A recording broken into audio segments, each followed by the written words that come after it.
I have kind of a lengthy slideshow that I don't really want to, I'd rather just take you guys through what's new in the applications rather than set everything up with all of these different slides. But it's probably best to do, I like to show this slide because it really kind of illustrates the creative workflow with all of the tools that I'm going to be showing.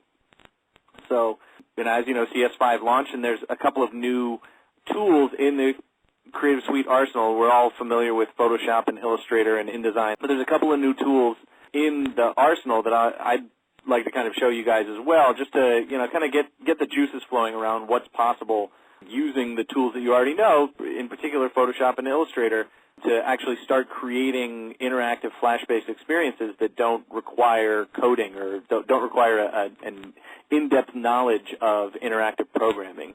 And that's Flash Catalyst and then Flash Builder. And we'll talk about what the differences are between them, where the synergies are, and how you can kind of use those as a one-two punch to create dynamic, data-driven applications. There's also Adobe, in conjunction with CS5, revamped its whole services architecture. So, as we know, cloud-based computing is a huge topic in the computing world because it allows you to not have as much software installed on your desktop and allows you to perform software tasks wherever you are, just in the form of a browser. So there's a couple of really great services, well actually 5 or 6 services that Adobe has launched in concurrence with CS5, and I'll show you one of them that I think would really be relevant to you guys. And then delivery, you guys are doing a little bit with Flash, but if you wanted to kind of step up the game and start really serving lots of video and dynamic data-driven applications, I consider the Flash Media Server, and Scene 7 is a service, and Business Catalyst, which you're seeing there in the middle, are services that Adobe offers if you're trying to do e-commerce stuff. So that's not really in your guys' wheelhouse right now. And then so for viewing, the Flash Player 10.1, which is the next version of the Flash Player, which is going to be launching this month, is actually going to be optimized for mobile. So any of the Flash content that you guys are currently hosting on your site or that you'd want to host in the future on your site has a great deal of compatibility with a variety of mobile operating systems and mobile frameworks like Android, like BlackBerry, Palm, like Windows. Unfortunately, not so much on the Apple platform right now. But there are an emerging set of tools inside of Dreamweaver that are going to help you view and consume and create HTML5 and CSS3. So I don't know if you guys would be interested in seeing some of the HTML5 and CSS3 enhancements to Dreamweaver, but that's, if you pay attention at all to the tech news, that's kind of the hot debate right now, like which is going to dominate, Flash or HTML5. And Adobe is well positioned to kind of compete in both of those markets. And if you guys want to see like kind of a sneak preview of what's going on in the HTML5 space, I'm happy to show you. I would be interested, yes. Great. There's also a new set of delivery tools that are kind of under development, and there's not a lot that we can say about it right now because it's still in alpha pre-release phase. These are digital magazine bundling tools, and this may not hit you guys right now because you may not be doing a lot of magazine layout. Well, maybe I should ask, are you guys doing magazine layouts at all? No, really no. Okay, so digital magazine bundling tools are really meant for various types of publications like newspapers and books and stuff like that. But right now they're mainly targeted at magazines and tablet-based devices, which you see down here. And then there's another piece to the CS5 puzzle, which is the Adobe acquisition of Omniture, which is really targeted at allowing customers of Adobe to get real-time analytics on their site. So it may not necessarily be relevant to the site that you're working on right now, but to be able to set up analytics so that you can see, well, this type of interface is actually allowing our clients, our constituents, to get all the way through the site, right? So anyone who's using the vet site, if you have a particular flow of information that you want them to view, setting up analytics on that site to see, well, how long did they pause on each page, and did they actually click through to go next to view the next page of the information, and are they seeing it? Are they getting stuck? Where are they getting stuck? How can we test to see if another way of presenting this information works better and allows them to come through that task or to get that information in a timely fashion? So that's really what Omniture is there for.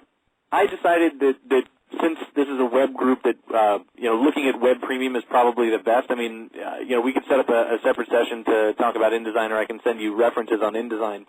But, the web box, again, is basically focused on the web. It contains these new tools, Flash Catalyst and Flash Builder, in addition to Flash Professional, Dreamweaver, and all the other tools that you're familiar with. It also has Fireworks, which I didn't get a sense that you guys use very much. But Fireworks is definitely valuable for graphics-heavy sites. And so I'll kind of walk you through. It's also good for prototyping in the same way that Flash Catalyst is easy for prototyping. But we can talk about that a little bit, and also Bridge and Device Central if you happen to be, if you have to kind of comply with the OPA's new, mobile initiatives, then Device Central is going to be an application that comes with the Web Premium box. It also comes in Master Collection that you might use to test out some of your, test an application that you created in Flash before, before putting it out there on the web. So a lot of new features. I'm not going to walk through this list because it's much better to actually show you than to tell you. So any questions before I get started? No. All right, good. So a lot of, when we talk to customers, a lot of them tell us that they start out their web design comps using Photoshop. Photoshop is their main comp tool. And one of the reasons that Photoshop is used so exclusively is, well, first of all, there's the layers paradigm that everyone has been familiar with since time immemorial, which basically just allows you to organize any comp that you create using a familiar, turn it off, turn it on type of structure, and to also kind of iterate very quickly using what's called layer comps. And so layer comps actually allow you to set up your layers in such a way that you can, in one click, view different configurations of all of those layers without turning on and turning off eyeballs necessarily. So I'm just, this is my layer comps window that I have right here, and this is something that's been available since CS2. But I'm just showing it to you as a, kind of a way of describing why web designers, web layout folks typically use Photoshop as, kind of the first place. It's also just a great place to add effects and just kind of beautiful blend modes and great typography and all that stuff. So in Photoshop CS5, there happens to be this new tool inside the application itself called Bridge, or Mini Bridge. And if you have any familiarity with Bridge, the standalone tool, which I happen to have open on my desktop right now, it's basically just a file browser on steroids, as it were, and it allows you to do a lot of automation, a lot of visualization of your assets in real time in a way that Windows Explorer or Mac Finder doesn't really allow you to do. It allows you to view metadata and to create special collections and to do searches on your metadata and to export export and output different types of slideshows with your data. Just very robust. But in CS5 version of Photoshop, we've actually created a little mini bridge which prevents you from needing to kind of jump between applications. It's basically all of the functionality of the bridge boiled down inside of Photoshop itself. So what this is looking at right now, this mini bridge panel, which I've popped open, and you see over here I've collapsed my panels and then I can open it back up. It's showing me a visual breadcrumb of where this folder is sitting. So it's actually on my desktop inside of this kind of concordance of files. And this open file, which is called localhomeart.psd, is part of this directory which has 6 other files inside of it. And so, I can look at those very simply just by hitting the space bar, and it's going to give me a full screen preview of whichever file I happen to have selected in the mini bridge. So if I want to see which file I have selected, just hitting the space bar is good. I can also come down in the lower right-hand side, and I can put this in a slideshow, which just using the arrow keys, my right and left arrow keys, I can kind of slide in between all of those different files that are inside the container file the container folder that I'm working in. So that's just kind of nice to browse through. It's kind of a Flickr or like a, what do they call that, a carousel-based interface, which is really nice. And you can also change the views here. Right now I happen to be in list view, but I can view these as thumbnails. And down here on the lower left I have a slider where I can make the thumbnail view a little bit bigger. So now, as you can see, that's filling up the entire space, and I can just use my arrow keys once I have that selected to go up and down inside of Photoshop as well. So a useful kind of file browsing tool. There's a lot of other functionalities inside of Bridge, but I don't want to take up too much more time on it. So now once we have created this Photoshop file and sliced it up a little bit, you can use this slice tool right here to kind of slice up your images for compression out to the web. You might use a tool like Fireworks to import all of those graphics into a multi-page comp. And so this multi-page comp, as you can see, I've got a Pages panel inside of Fireworks, and I just switched over to Fireworks to show that inside of just one file, this is a PNG file, which you're probably used as web guys. You're probably used to using, for transparent graphics, like it's kind of taking the place of a transparent GIF. So a PNG file can not only contain transparency, but it can contain entire pages of different designs. So as you can see, I took all 6 of those designs that I had as separate PSDs, and I imported them all into one PNG file. So that's actually really useful if you don't want to have a million files all over the place. If you want to collect them all inside of one, kind of one central file in order to show a prototype or in order to actually preview what the different states of the application are going to look like, or the states of your document are going to look like. So I'll just go through in my states panel here and show that we've preserved some of those layer comps inside of the state. So remember, we created layer comps inside of Photoshop, and when you import that Photoshop file into Fireworks, not only can the layer comps be preserved, but all of those layers that we brought over from Photoshop are preserved as well. So then if I were to hit the number 2 key, or also come over here and turn on slices, you can see that I've actually done some slicing for this layout right here, and these are all kind of regular old slices, and it's very simple to create them in Fireworks. You don't even need to use the slice tool. You can just right-click on any element, and you can say Insert Slice, right, and automatically that text is going to be turned into a slice, right? You can select multiple elements and right-click and say Insert Rectangular Slice, and create multiple slices there. So very easy. And then once you've actually created those slices inside of Fireworks, you can, I'm just going to zoom in a little bit here, right? You can grab that slice and then choose for each one of those slices how you would like to optimize it when you go ahead and export. And you can export all of those slices into a folder directly out of Fireworks. But you can do any type of GIF. You can pull down and do a pict or a bitmap or a ping or a JPEG or any of that stuff, and you have a nice panel right here that allows you to see what your options are, and it's not in kind of a save for web dialog. So that's really nice. Now I mentioned in Fireworks also being able to do prototypes. So we'll talk about that a little bit later. When we get to kind of the mobile stuff. So any questions so far? Nope. Okay. So am I keeping everybody awake? You're doing a good job. Okay, great. So yeah, very very simple. I mean, Fireworks is actually a very powerful program, but you can do a lot of extremely sophisticated stuff with it. Sure. So let's say we've actually sliced it up. We have our design, and we wanted to come over into Dreamweaver and start up a site now. And yes.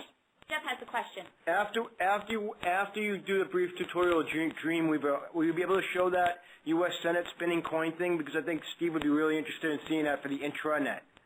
Sure, absolutely. So let's. If you like, we could just skip straight to that and then do Dreamweaver later. Let's do that because Steve on a limited time frame. Okay. All right. So great. So let me just skip on over there to so the journey for this application. Maybe you know what, I'm going to show you what the application actually looks like, the finished application before we actually build it. So what we have here, this is kind of a Senate application, right? You can see the entire, all the Senate seats here, right? How many Democrats, how many Republicans, and we have a little bit of interactivity up here along the top, right? We just have some clickable buttons. So as you can see, this is playing in Flash Player, and you know, you could play this on a mobile device that is running Flash Player 10.1. And so these buttons up here, I'm just going to click on the Senators button. And so what we have in this little list of senators is it's basically a pretty simple data list that contains headshots and party information, state information, last name information of each one of the senators in the U.S. Senate. So using this little scroll bar, I can go up and down and find all these folks. Right here is Senator Levin from, I guess that must be Michigan. So when I click on Senator Levin, what's coming in here is all of his information. Now this is being fed, all of this data is not static. This is actually dynamic data that's being fed in via PHP from a MySQL database. So I'll actually show you right here. I'm running this from a local server. You can run it from any server you want. You know, just a regular PHP MySQL server that has Apache to run the HTML page. And so here is all of that information, right, stored in a MySQL database, including you know, their party, their state, their address, their phone number, email, and also a URL for where the images of their faces are being stored on the database, right? They're all, you know, just PNG files that are being stored in the database as well. So this is all being fed in dynamically, you know, as a service, you know, a PHP service that's getting that data. But, you know, as you can see, you've got some nice dynamic, you know, 3D-based animations going on, and it's just nice looking, and it's a nice personnel app. So, I'm sorry. I'm sorry? I just have a quick question for Steve. Is that something Junior might be interested in for maybe just the directors, or? Yeah, that's something that, like, we have on our intranet, directors and Ravets, maybe? Yeah, they could put their faces there and then the information for them. Yeah. Like, go into there and then. We wouldn't be able to do it for every single employee, obviously. I'd just be undertaking. For the D-vets and for the Ravets and such. Yeah. That's as deep as we might not even be able to go deep. Oh, I'm sure we could. Sorry about that, Jerry. Just confirming with Steve that this would be something that we could work with in our intranet. Oh yeah, that's you know, that's kind of the purpose of the demo, to, you know, get your guys' juices flowing about what you know, how you could use the tech. So so basically what I'm showing you right now is just inside of Illustrator, right? So notice, by the way, right here we are inside of you know, the actual application, and here is the you know, here's the application that we have designed inside of Illustrator. And I mean, it's pretty much, it's a one-to-one you know, correspondence. This same art that came straight over from Illustrator is previewing exactly in the web browser. So that's really one of the main advantages of the workflow I'm going to show is you know, that pixel precision. So there's our Congress panel. Here's our Senators panel. Here's our Votes panel, which we're not going to really have a look at. And then, so the art for the scroll bar that we have here, right, these are just very simple vector paths with little effects. Right, here's our normal state. Here's our hover state. I'm actually just going to, for simplicity's sake, I'm going to move the hover state behind the normal state. And so let's go on ahead then. You know, now that we have our Congress comp, and we can move into this new tool called Flash Catalyst. So what I'm going to show you is just basically how to bring that in, manipulate it, and get it wired up to data. So inside of Flash Catalyst CS5, you can do a whole bunch of different things. You can open previous projects, and this is just the basic welcome screen, or you can you know, create a new project from an Illustrator file or a Photoshop file. So I'm going to create it from the Illustrator files. Let's see. It's in my CS5, interactive design, development, there we go, inside of our Illustrator comps. So this is called Congress Comp. All right, I'm just going to open that up. And what Catalyst is doing in the background is creating a Flex-based project. And Flex is basically an open source framework that takes all of our graphics, right, that we were looking at here, and creates very simple. The Flex is basically just a library of components, right? What I'm rolling over here is a button component, and this is a scroll bar component that I'm touching. This is a repeated item, right? Each one of these, flipping circles is a repeated item inside of a data list component, and this here is a detail of the same data list component. So very simple, and then each one of these, right, when I go to the Congress or I go to the votes, these are just states of my application that contain different components. And these Flex components, you can customize them to Kingdom Come. There's actually a growing library of open source components that you can pull into any Flex project. So this is going to be a 600 by 400 comp, and Catalyst, when I point it to my Illustrator file, recognizes the comp size of my Illustrator file. And it gives me a whole lot of options. Do I want to keep my filters editable? Do I want to flatten them? What about text? Do I want to keep that editable as well, or the gradients that I have in there, or the blend modes? Do I want to flatten my blend modes or automatically convert them? Do I want to, if I have unused symbols, in other words, if I have pieces inside of my Illustrator file that are off or that are that are turned off, do I want to include those or not include those, or import non-visible layers, right? The ones that are turned off and on. So I'm going to go ahead, click OK, and Flex is basically it's not only a library of components like buttons and data lists and scroll bars and stuff like that, but it's also a layout framework. And so Flex is basically comprised of two different languages, MXML and for the layout, and ActionScript for the component logic. So if I were to now have a look inside of my layers panel, this is the Flash Catalyst kind of main interface. If I were to look inside of my layers panel here, you'd see that I can turn on my senators panel, turn on my votes panel, turn on my Congress info panel. It all came over exactly how it was laid out in Illustrator, right? One for one, all of the vectors, all of the graphics, everything is basically the way that it was there. Now I have, just like in Dreamweaver, I have a design view and I have a code view. So looking inside the code view, you can see that an entire Flex project has been created here. So if we look into the source and look at main.mxml, this is all of the component data that's been drawn in the background to describe all of our vectors. And so, it is actually quite a bit. And we've got a lot of, let's see, where are our components, right? So all of our images are stored in here, and we've got all other types of components that we're actually going to create. As you can see, there's no real components right now because we're going to make them. So here we go up at the upper left-hand side with the Pages and States panel. So as I was mentioning before, inside of this application, there are really three states of the application. There's the Congress state, there's the Senators state, and there's the Votes state. So what we're going to have to do is create three states inside of our application, and then create buttons out of these graphics. Nothing is auto-made for you in terms of components inside of Catalyst. You have to assign them yourself. So what I'm going to do is just very simply grab, just holding on the Shift key, I'm going to grab the background, and you know what? I'm just going to hit the Z key, zoom up here so you can see this a little bit better. Let's see, move this around, holding down the space bar.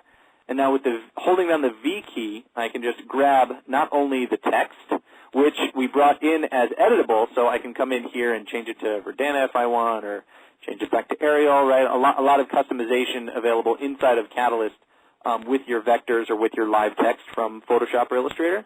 But I can also grab this background graphic, and now I'm going to pull down this heads-up display, or HUD. And notice that it is asking me, what do I want to do with the selection that I've made on the canvas in Catalyst? I can convert that artwork to a component. What kind of component do I want to turn it into? Well, let's just turn it into a button. right? So now I've actually created a button that if I were to double-click on that button, you'd notice that the Pages and States panels changes to show me the 4 different states of my button, right? The up, the over, the down, the disabled. So let's say I wanted to make a change to the over state. I wanted to have it, just like in our application here, when I hover over it, it turns that beautiful green color.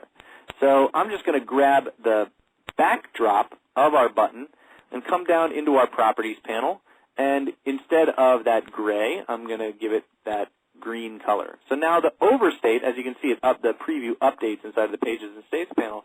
So that is now the over state of our button. That's the up state right there. So you can see I can get a real-time preview of the up and over states. Right? So let's use this breadcrumbing up at the top of our canvas to come back to the main comp, and we're going to just set up the Senators, that Senators graphic there as a button.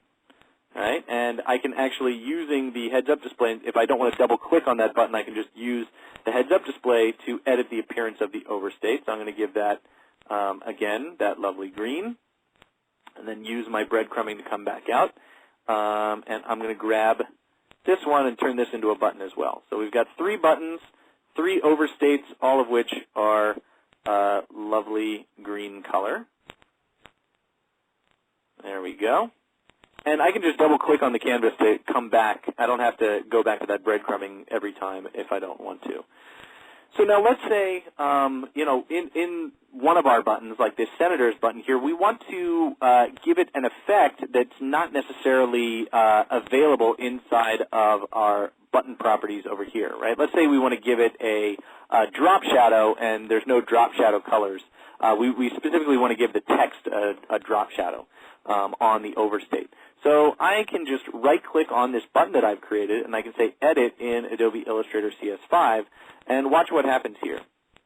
Illustrator pops open, and a new .fxg file, right? Notice that I'm looking at an fxg file. This is not our original file. This is a new art file that's being created with 4 different states of the button, right? Disabled, down, over, and up are being listed over here. So if I wanted to change the over state, notice that when I click on over there, we actually get a new color.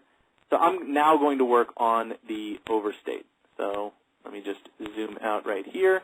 Right, so on our overstate, I'm going to grab the Senator's path, which in other words is that's the path of the text.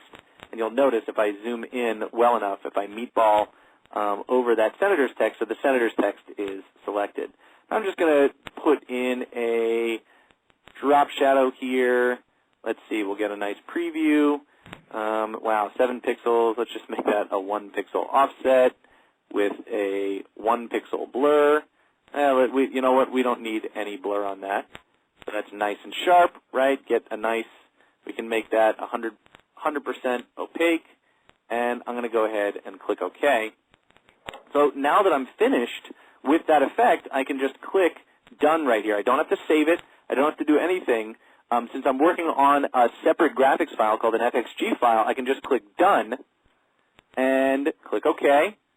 And now, notice that it kicks me back, Illustrator kicks me back over to Catalyst, where if I want to have a look at the overstate, notice now that the overstate has, well, it's not as good close up, but now it has that drop shadow applied to it from Illustrator. So there's a nice round-tripping feature, a nice round-tripping functionality from Catalyst, to Illustrator and back.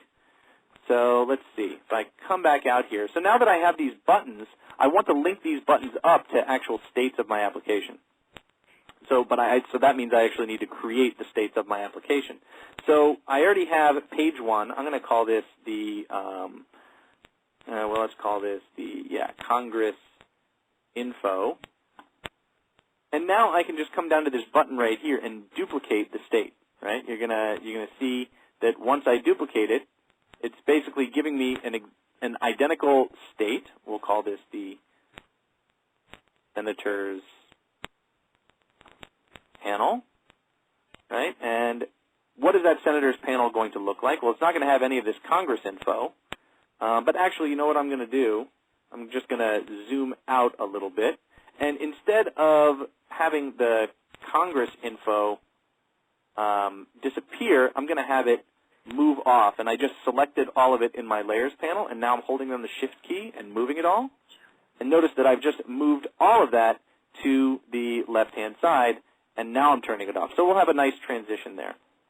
However, it's probably a best practice for me not to move. Notice that when I select that Congress info, notice that I've got, I don't know, 8, 9, 10 items selected, and it's probably better for me not to have to move all of those items at the same time, but to lump them into kind of a custom component. So I'm actually going to convert this artwork to a generic component using the heads-up display. So hopefully you can see that. I'm turning this all into a custom or a generic component, which basically does the same, has the same effect as grouping them, but it's just turning it into a flex component, which is a lot lighter for Flash to deal with. So I'm going to call this Congress Info component, and notice that it's changed from a folder into an actual layer in my Layers panel. Right, and if I were to double-click on that component, then I would get the ability to kind of go through and look at all of the different pieces of that component. Jerry, so now that I have turned this, yes? Excuse me, I apologize. Steve is going to have to leave, but before he leaves, can you just quickly go through, and I apologize that we're bouncing around, but can you quickly go through some of the other resources that we have with CSS, specifically where they can view the website across the multiple across the multiple browsers? Oh, you mean Browser Lab? Yes. Oh, sure, absolutely. Just so that he's aware that these are resources, because that's going to be really beneficial, not as much on his intranet, but especially on their vets going out to everyone. Sure. So actually, let me, the best way to show you this is to actually, I'm just going to create a new site in Dreamweaver, and let's get it from our local host, right? We've just got a very simple site that we'll set up. Right, we'll call it Local Magazine. And as that's parsing through, what Laura is talking about is the ability to do cross-browser compatibility testing without having to have a whole huge lab that has, Windows, Internet Explorer 6, Internet Explorer 7, Internet Explorer 8, Firefox 2, Firefox 3, Firefox 4, then Mac, then, Opera for all of those systems. That, it gets to be 100 different browsers that you're testing compatibility for. So I'm just going to pop open Dreamweaver here. And so here's an example of a site that has a JavaScript-based pull-down menu. And so I'm just going to I'm going to start rendering this in Webkit and turn on Live View. So now Webkit, which is it's like a free open source web rendering engine, the basis, it's the basis of the Safari browser. So now that's rendering this in real time live. So I'm just going to show you some of the rollover features of these pull downs. Let's say I wanted to test these pull downs in various browsers, because as we know, CSS is rendered differently in different browsers, unfortunately, still. So, but this is a JavaScript-based pull down menu, so I can just right-click and freeze JavaScript. So I'm going to get a preview of this pull down inside of JavaScript. And then what I have the ability to do is open up this new panel inside of CS5 called Adobe Browser Lab. And what Browser Lab is an online service that allows us to take this view, this live view of our site, and test it against all of those browsers without actually having to have those browsers all over the place. So I'm going to go ahead and click the preview button. And what's happening, it actually happened on my other screen, is that Safari pops open to browserlab.adobe.com, and I happen to have an account on Browser Lab, or actually it's just my Adobe ID that's being used here. So Browser Lab is going to open up, and as you can see inside of the Browser Lab panel, it's giving me a real-time update on what's happening inside of my browser. Another thing that you probably noticed, and I'm just going to close up this page for the time being, that you might have noticed when I set up the site was that site setup has actually become a lot more easy, right? So I'll go into Manage Sites, have a look at Local Magazine, right? This is the new site setup to basically get any site going. Is you just give it a local site folder and you give it a site name, and that's it. It used to be this kind of long, convoluted wizard to get a site set up that was, you needed to put in all your server information and all of your credentials and everything like that. Right now, in CS5, just setting up a site is really easy. And, starting a new page, like if I were to say File New and to start a brand new page, since CS3, we had these Css Starter pages that were, kind of giving you a way to get started in your layout. And you guys are using templates, so your layout isn't kind of not really all that negotiable. But, if you were starting your own page and you wanted to use kind of, learn best CSS practices and stuff like that, then you might use one of these layouts here. So, the doc type, you can set it to whatever you want. You can set it to an HTML5 doc type if you want. And there are also some HTML5-based, presets down here.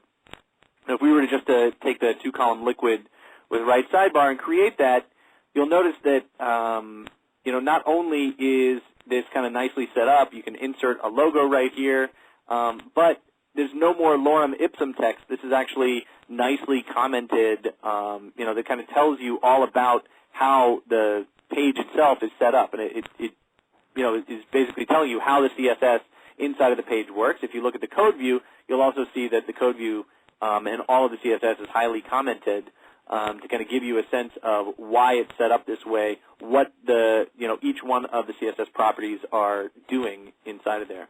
And so, like I mentioned, we have this live view button up here, which has been available since CS4, to give you a real-time WebKit-enabled preview of what's going on inside of your site.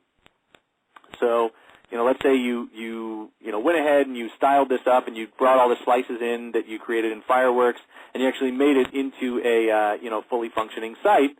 And so here's what it would look like, inside live view with all of your JavaScript pull-downs and all that stuff. And Jeff, I know you probably saw this at the CS5 launch, but one of the really great new features inside of Dreamweaver CS5 is the ability to inspect your CSS, right? So if I were to, just turn on inspect, I'd be able to kind of look at the box model of all of the different, divs that I've created here that have text. Well, these are actually just p tags.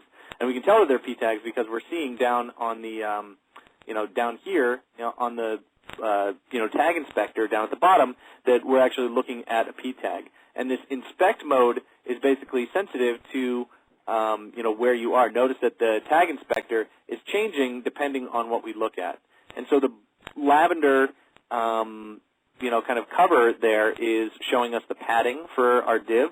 The blue, or kind of that light blue turquoise, is showing us where the content area is in our div, and the yellow is showing us the the margin of our div. Now, Dreamweaver is showing us that we can actually switch to certain workspace settings that are going to optimize our experience of the CSS inspection. And if we want more info about what that is, right, what Dreamweaver is going to allow us to do is pop open the Css Styles Panel and then give us a code and a live view and enable live code to show us what we're actually seeing inside of our code.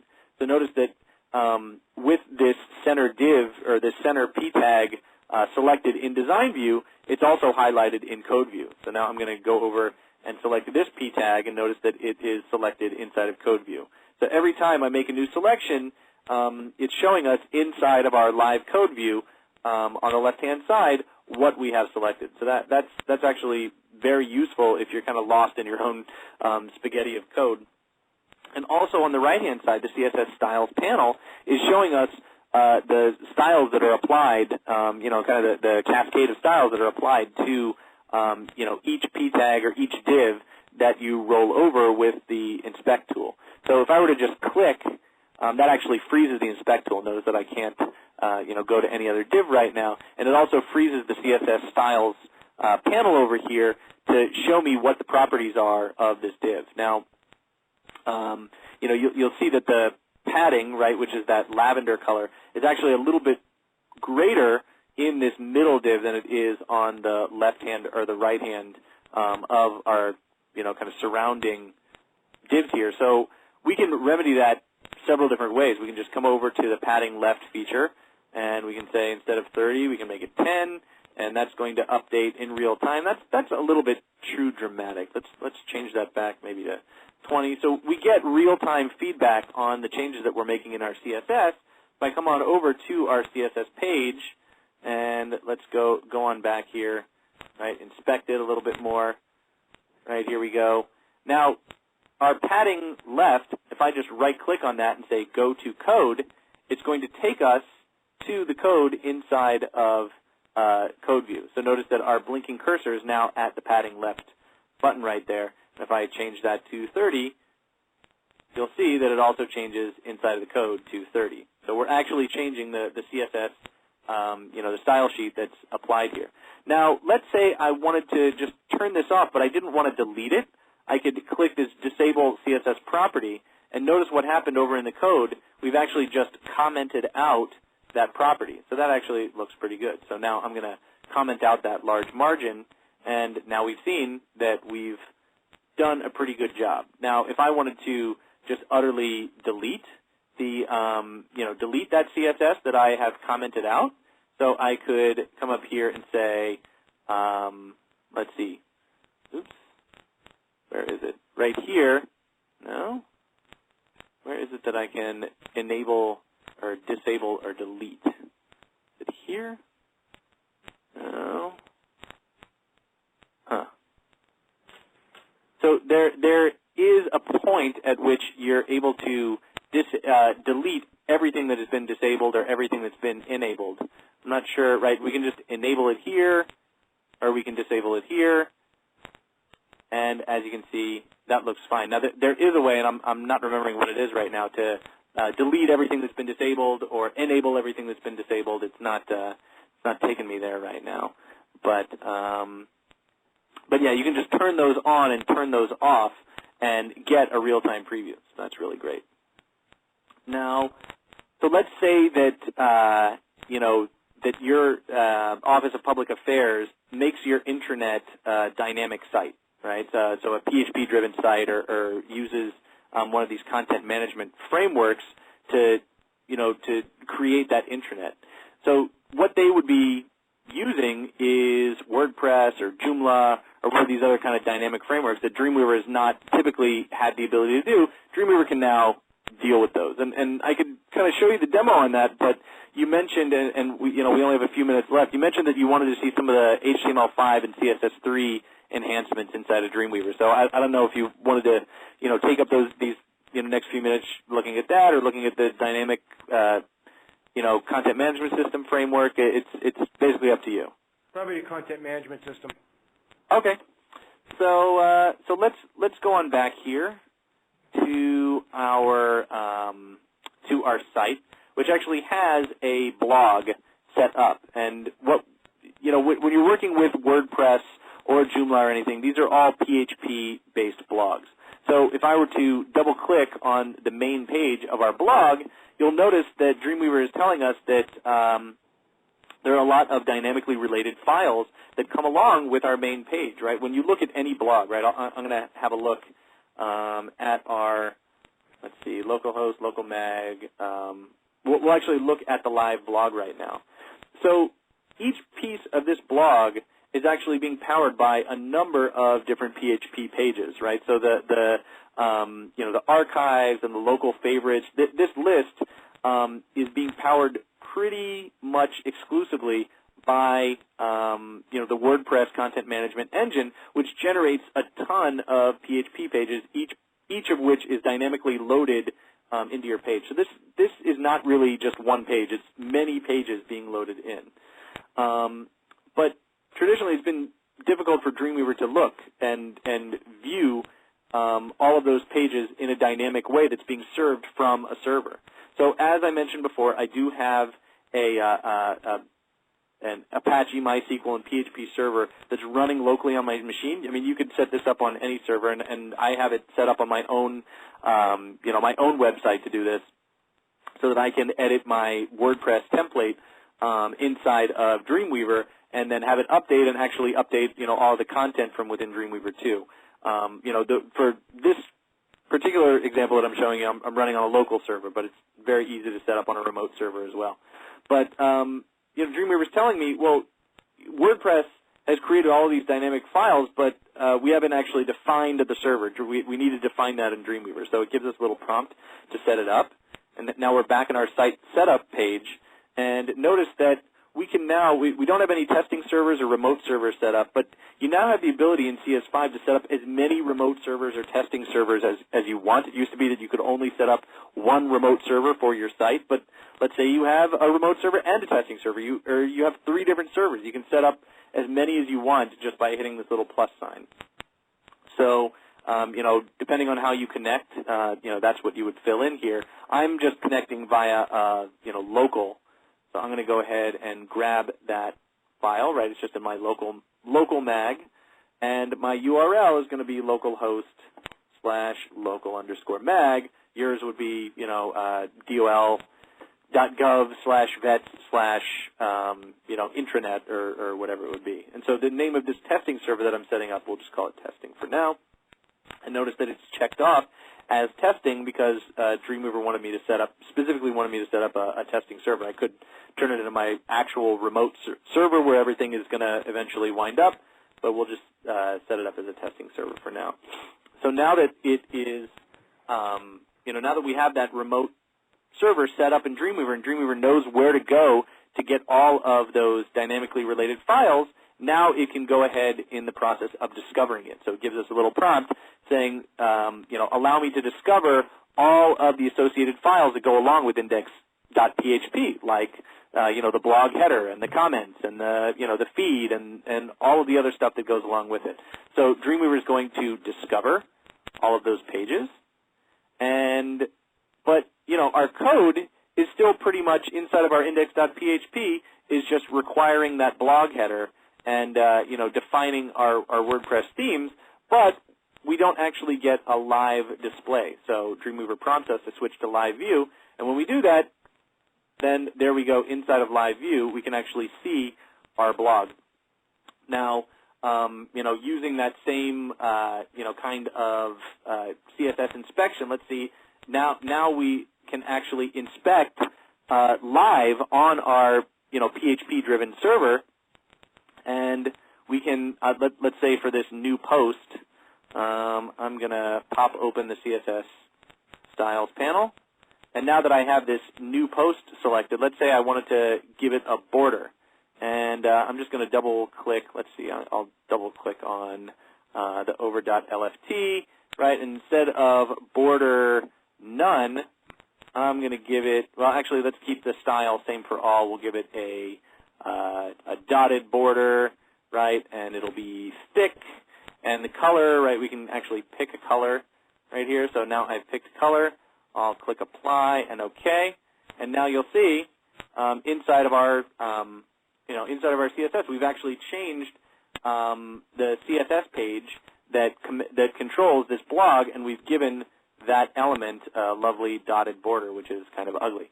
But the point is that we're now bringing in, if you look at the related files toolbar, way up here, we're pulling in style.css and all of the other CSS pages, and you click on this double chevrons, and you see that each one of these PHP pages is actually used by WordPress or your CMS to create this dynamic site.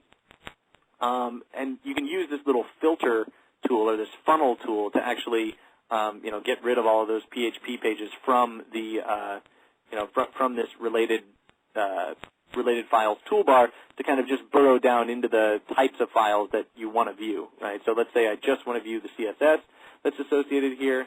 So there we go. Now I'm just viewing the CSS. And, of course, turning on live code will allow me, again, to, anytime I roll over anything, will show me, where I am in relationship to my page. And this is our live code view, which means this is showing me all of the content that's dynamically being populated. If I turn live code off, this is all that I'm looking at that index.php. So live code is actually really helpful if I want to go in and see how WordPress is lining everything up. So not only does Dreamweaver allow you to do all of that previewing, but it actually allows you to kind of navigate through, right? So right now I'm in live view in that WebKit rendering, and let's say I want to leave a comment on my own blog. Well, I click, and this is not a web browser.